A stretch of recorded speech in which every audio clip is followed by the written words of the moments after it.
G'day everyone, Spuddy from Spuds Games. Welcome back to my YouTube channel. In today's video, I'm going to be doing a pickup. Let's go.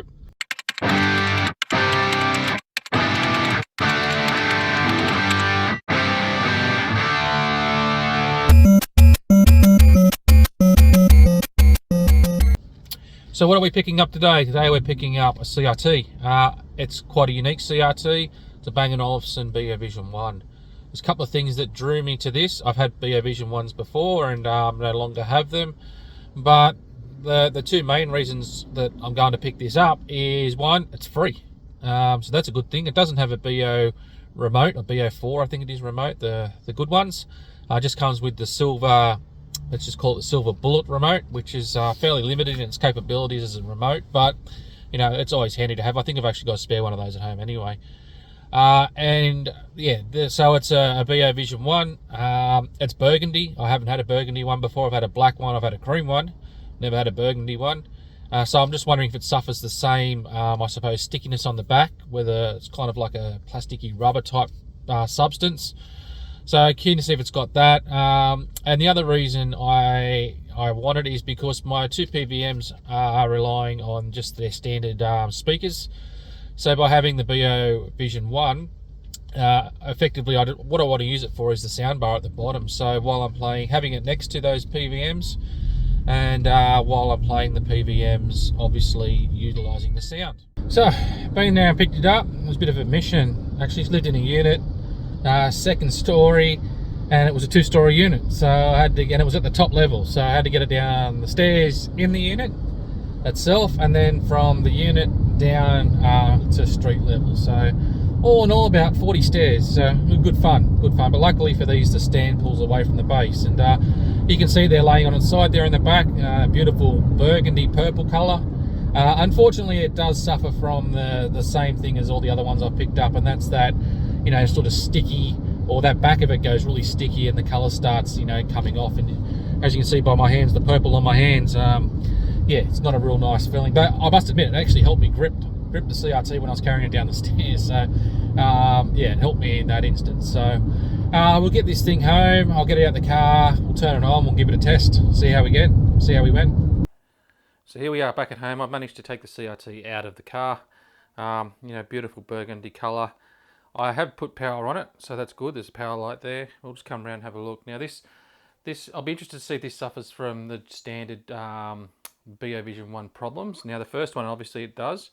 The first one, pretty much on all Beovisions, what happens to the case is you'll get this residue. It's kind of like a soft mat, but it actually scratches off. You know, you can scratch off the colour pretty much. So it's, I mean, the colour remains, but it's a weird feeling. It's really sticky, and you know, if you rub hard enough, it actually comes off on your fingers. So you know, you can see there that there's some pink there. So, or pretty much all Beovision stuff with that, doesn't matter what colour, but as you can see, I do have a method, and you can see I've already done it on top to get rid of that, and then shine it back up nicely, and I'll run you through how I do that. Now, as with all other Beovision 1s as well, standard they were supplied with this remote here, not the standard BO4 remote, or the M1000, I think it is remote. So it's very limited, although it looks good, this remote, it is very limited. So we'll give it a bit of a try. We'll turn it on, see what it does. Now I haven't got the stand hooked up at the moment. Yeah, it turns on, that's good. It's just defaulted to TV1, so I should get a snow signal up. There we go, so it turns on, so nice, it works. Now if there are geometry problems with this, then I won't be able to fix it because this remote won't allow me to access the service menu. Another problem with these remotes you'll see a lot is, if you can probably, if I just, see if I can zoom in here a little bit. Let me just adjust the camera. You can see around the bottom is like that fogginess. That's actually from battery leakage. I had to tidy this one up, and I'll show you how to pull these remotes apart in a different video. So what I'll do is I'll just sit that down and zoom in so you can see it a little bit better. So you can see that fogginess around the bottom. If you see that on these remotes, straight away you'll know that you've had battery leakage. So, but this one I managed to repair on the run and got it going. So let's test this with some video games and see how we go. So I've hooked up the Mega Drive directly into the RGB terminal of this. We'll turn it on. There we go, I've got signal, which is good. So I'll just turn the remote on. I use the wireless Mega Drive remote. Hopefully it's got charge, which it does. Just wait for it to pair. There we go. Now, another problem with Beovision 1s is NTSC signals. You'll see, hopefully up here, you can see the picture. I mean, that flashing on and off, that's part and parcel of a CRT filming, but the picture is actually shaking a little bit. See if I can capture around that P. It is actually moving in and out, in and out, in and out. So with the Beovision 1s, that happens a lot on NTSC signals. But I think you'll find if I flick my Mega Drive back to 50 Hz, I have a switch on the back, that'll probably go away. Yep, there we go. So a perfectly still picture on PAL. That's just a symptom of Beovision 1s. I don't know why it does it. No one's been able to explain it, but pretty much all the Beovision 1s on NTSC 60 Hz have that same problem. But it isn't really a problem because once you put a game on, you don't really notice it. Although it looks bad on this one, I'll show you what I mean. So obviously we're in 16:9 at the moment. I'll just change that to 4:3. I'll change that to format. So we go now to full screen. We're still in PAL, but I'll flick it over to NTSC, or 60 Hz I should say.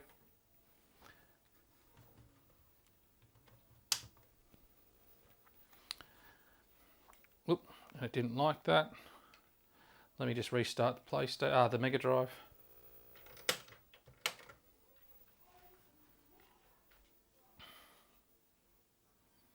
I'll have to flick it back to 4:3. It's a bit of a pain in the backside. This defaults to widescreen because of the way the wiring is on the Scart plug. So that's full screen now. We'll put a game on and we'll just see how the picture looks.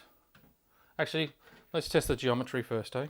We'll test the geometry, see how that is. So I'll just put 240p test suite on.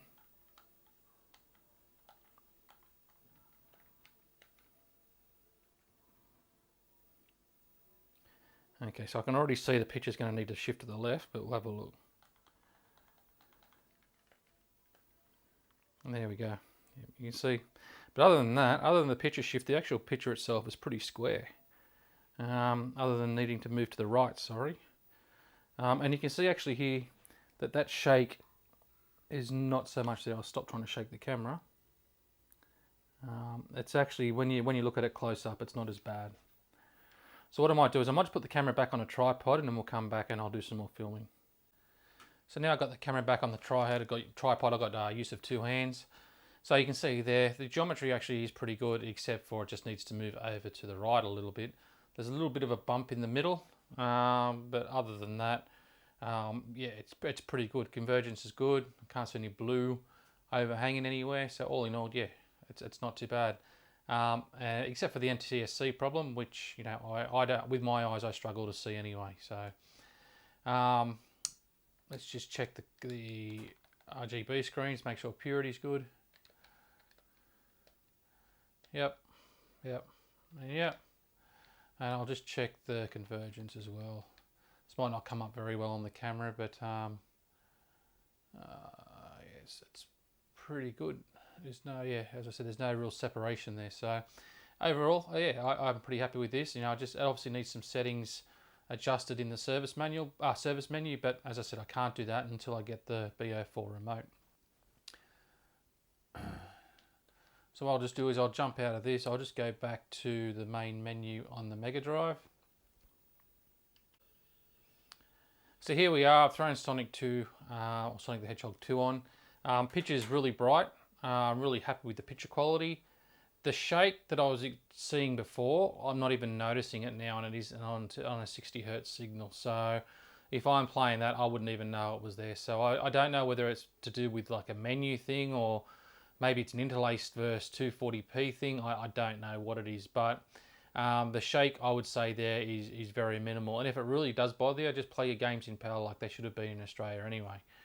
But yeah, it's very minimal. But I will say, sound quality is absolutely brilliant as always.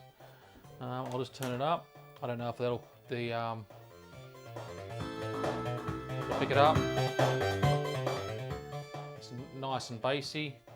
You can adjust that if you just hold display or go to display. You can go to settings down the bottom, or setup it is, and then you can go to options. I think sounds in there as an option. Now you can adjust the bass. Oh, that's, don't know if you guys can pick that up. And put the treble up a little bit. You know, that's really good sound. So can't complain about that. So yeah, all in all, I would say that's pretty successful. I'll just have to find that remote, the BO4 remote, so I can access the service menu to tidy up that geometry. The speaker itself is obviously located down the bottom there. That's that big triangle looking thing. It does have front inputs, AV inputs, so composite inputs you can put in the front, as well as a headphone jack. They're located just under the bottom, as we look at it, the right of the screen. There's 3 little jacks there and plus a headphone jack. You can't actually switch this TV on and off, as far as I'm aware, anywhere on the TV itself. It has to be done via the remote. The other thing to note is the motor is actually in the CRT itself for the stand. It's not in the stand, so there's no cable connection between the stand and the motor like you see on later models. It's all done in the CRT body itself.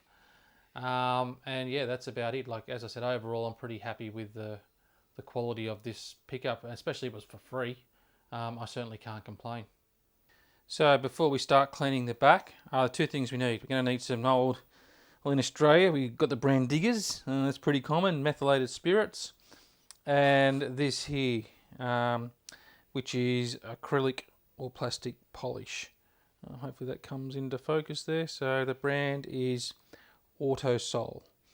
So the metho is there to obviously clean all that ugly residue, sticky stuff off, and the acrylic polish is there to add the shine back to the plastic. So now I'm just going to quickly show you how to clean all that sticky, ugly residue off. You can see here, I think they've tried to clean it with something, but you can see as I do that, I can scratch down and actually scratch all this purple residue off. You can see it under my fingernail there, so yuck. I won't put that on the nice carpet, but to clean it, it's pretty simple. You just grab a microfiber cloth, put some metho on it, and give it a good soaking, and then it's just a matter of, you have to put a bit of elbow grease in, not too much. Just give it a rub. You might have to do this a few times. See all the hair there from where I had it laying on the carpet in the back of the car. But the more you do it, this will come off pretty easy. So I'll just concentrate on getting this corner done, the hair off and whatnot. I'm not rubbing too hard there. And you can actually see the colour coming off. So that's kind of why we've got to put the plastic restorer back onto it, to make sure we get that shine back. So that's nearly off there. It's just right on the corner there. I'll get that stuff off. And you can sort of, you can tell when it's come off enough that it gives that smooth look. I'll just do a little bit further down. But if we don't put that plastic restorer back onto it pretty quickly, what will happen is the plastic will go all foggy. You know, and, well, it's not hurting the plastic. I don't think it's hurting the plastic. You know, the sooner you get it on there, the better. So I'll just rub a bit further down. You can see how much stuff comes off. And I'm not, as I said, I'm not rubbing too hard. This is not certainly strenuous by any stretch. But I just want to give a bigger area so you can see what I do next. So you can see that there now. Hopefully that's coming up in the camera nice. I'll just give it a wipe down with a bit of a dry area.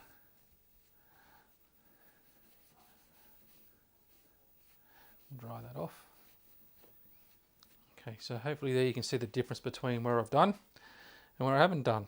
And it comes up pretty well. Now, grab another cloth and you can see, once again, you can see all the crap that comes off it. But it obviously leaves a lot of purple behind as well, so that's good. So then we'll go over and grab some of the plastic polish. So here's the plastic polish. I just dab a little bit on a corner of a new cloth, clean cloth. Yeah, you can see that there. And then just massage it in. You will end up with some between the gaps. You can easily clean that out with a cotton bud or something.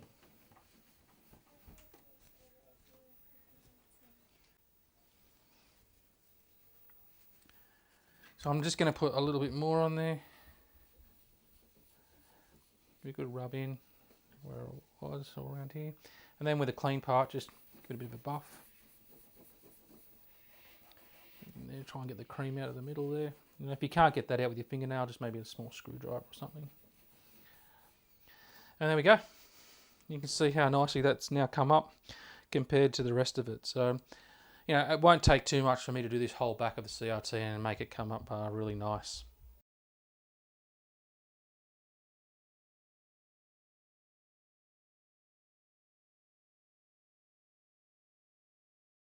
So that's it from me, guys. Just a very quick pickup video, a bit of a run through of the Bang & Olufsen Beovision 1. All in all, pretty happy with this pickup. Don't know what I'm going to do with it yet, because I've obviously got the two 20-inch PVMs, but that burgundy colour, that sound, yeah, I don't think I'll be parting with this one anytime soon, but never say never. Anyway, thanks for watching, guys, and until the next video, I'll see you then.